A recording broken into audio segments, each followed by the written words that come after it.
जरा सोचिए, एक ऐसा किसान जो बस अपने फोन पर एक बटन दबाए और पूरे खेत की सिंचाई हो जाए, या एक ड्रोन उड़कर यह बता दे कि भाई खेत के उस कोने में पौधों को थोड़े और पोषण की जरूरत है। सुनने में ये किसी विज्ञान की कहानी जैसा लगता है ना, पर यह कोई कहानी नहीं है। ये तो एक जबरदस्त तकनीकी क्रांति है जो दुनिया भर के खेतों में अभी इसी वक्त हो रही है। तो सबसे बड़ा सवाल ये है कि क्या हम कम संसाधनों का इस्तेमाल करके ज्यादा भोजन उगा सकते हैं? चलिए आज इसी की पड़ताल करते हैं। लेकिन इस नई तकनीक को समझने से पहले ये जानना जरूरी है कि आखिर इसकी जरूरत क्यों पड़ी। चलिए उस विशाल चुनौती को समझते हैं जिसका सामना आज की खेती कर रही है। और ये सिर्फ खाना उगाने तक ही सीमित नहीं है, ये हमारे ग्रह के भविष्य को बचाने के बारे में है। देखिए, साल 2050 तक हमें दुनिया में लगभग 10 अरब लोगों का पेट भरना होगा।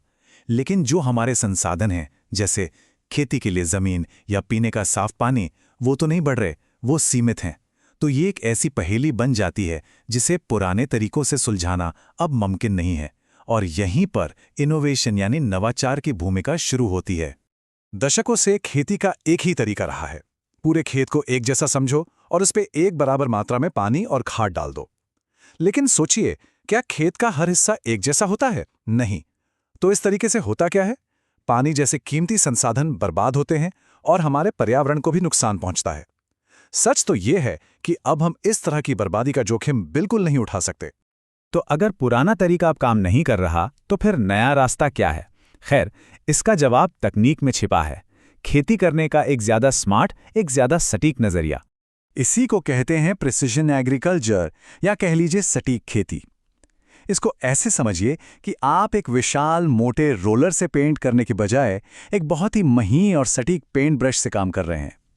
हर पौधे को ठीक वही मिलता है जिसकी उसे जरूरत है, ना कुछ कम ना कुछ ज्यादा। इसका जो मूल सिद्धांत है वो बहुत ही सरल लेकिन बहुत शक्तिशाली है। सही समय पर सही जगह पर सही काम करना, मतलब बर्बादी को खत्म करना और हर एक बीज, पानी की हर एक बूंद और खाद के हर एक दाने का पूरा पूरा फायदा उठाना। तो सवाल उठता है कि किसान असल में इतनी सटीकता लाते कैसे हैं? जवाब है टेक्नोलॉजी। चलिए उन उपकरणों पर एक नजर डालते हैं जो इस क्रांति को सच कर रहे हैं। आज के खेत में डेटा और कनेक्टिविटी से चलने वाला एक बिल्कुल नया टूल किट है। अब खेती सिर्फ फावड़े और ट्रैक्टर तक सीमित नहीं रही। अब ये सेंसर्स, ड्रोन और स्मार्ट सिस्टम से जुड़ गई है। यहाँ कुछ मुख्य टेक्नोलॉजीज दिखाई गई हैं, जैसे जीपीएस और जीएनएसएस को ही ले लीजिए। ये वही टेक्नोलॉजी है जो हमारे फोन में रास्ता दिखाने का काम करती है, लेकिन खेतों में ये ट्रैक्टरों को सेंटीमीटर की सटीकता से चलाने में मदद करती हैं ताकि बीज बिल्कुल सही दूरी पर बोए जा सकें। फिर आते हैं ड्रोन्स। कमाल की चीज़ है ये खेतों के ऊपर उड़ते हैं और इनके खास कैमरे फसलों की सेहत का पूरा एक्सरे कर देते हैं। मतलब वो समस्याएं भी पकड़ लेते हैं जो इंसानी आंख से छूट जाती हैं। और आईओटी यानी इंटरनेट ऑफ थिंग्स सेंसर्स, जिन्हें सीधे मिट्टी में लगा दिया जाता है। ये सेंसर नमी और पोषक तत्वों के बारे में रियल टाइम डेटा भेजते रहते हैं, जिससे किसान को तुरंत पता चल जाता है कि कब और कितना पानी देना है। तो इन सभी हाईटेक उपकरणों का आखिरी नतीजा क्या निकलता है? सीधे शब्दों में कहें तो ये एक गेम चेंजर है। इसका पूरा मकसद है ज्यादा फसल उगाना और कम से कम संसाधन बर्बाद करना। देखिए, एक तरफ तो हम फसल की पैदावार में एक जबरदस्त उछाल देखते हैं, जिसका सीधा मतलब है सबके लिए ज्यादा भोजन, और दूसरी तरफ पानी, खाद और कीटनाशकों के इस्तेमाल में भारी कमी आती है। इससे न सिर्फ किसान के पैसे बचते हैं, बल्कि हमारे पर्यावरण की भी रक्षा होती है। ये एक ऐसी स्थिति है जहां हर किसी की जीत होती है। तो ये क्रांति आगे कहाँ जा रही है? चलिए खेत के भविष्य पर नजर डालते हैं और साथ ही उन चुनौतियों को भी देखते हैं जिन्हें अभी पार करना बाकी है।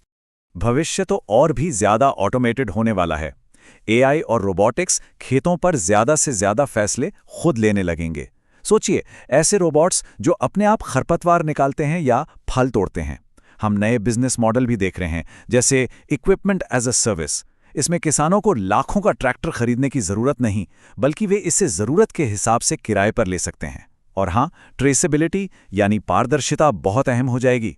ब्लॉकचेन जैसी तकनीक का इस्तेमाल करके ये जानना मुमकिन होगा कि सुपरमार्केट में जो सेब हम खरीद रहे हैं वो किस खेत में उगाया गया था और हमारी मेज तक उसका पूरा सफर कैसा रहा। लेकिन हाँ, ये सब इतना आसान भी नहीं है। इन तकनीकों को अपनाने में कुछ असल बाधाएं हैं। शुरुआत में खर्चा बहुत ज्यादा हो सकता है, खासकर छोटे किसानों के लिए। फिर इन जटिल सिस्टम को चलाने के लिए नए हुनर और ट्रेनिंग की जरूरत पड़ती है। और शायद सबसे बड़ी चुनौती ये है कि कई ग्रामीण इलाकों में आज भी भरोसेमंद हाई स्पीड इंटरनेट नहीं है, जो इन सभी उपकरणों को चलाने के लिए बेहद जरूरी है। तो आखिर में हम ये कह सकते हैं कि प्रिसिजन एग्रीकल्चर सिर्फ कुछ फैंसी गैजेट्स का नाम नहीं है। ये खेती के बारे में हमारे सोचने के तरीके में एक बहुत बड़ा, एक बुनियादी बदलाव है। ये टेक्नोलॉजी का इस्तेमाल करके एक ज्यादा टिकाऊ, कुशल और मुनाफे वाला भविष्य बनाने का तरीका है। एक ऐसा भविष्य जो हमारे ग्रह का भी ख्याल रखे और हमारी बढ़ती आबादी का पेट भी भरे।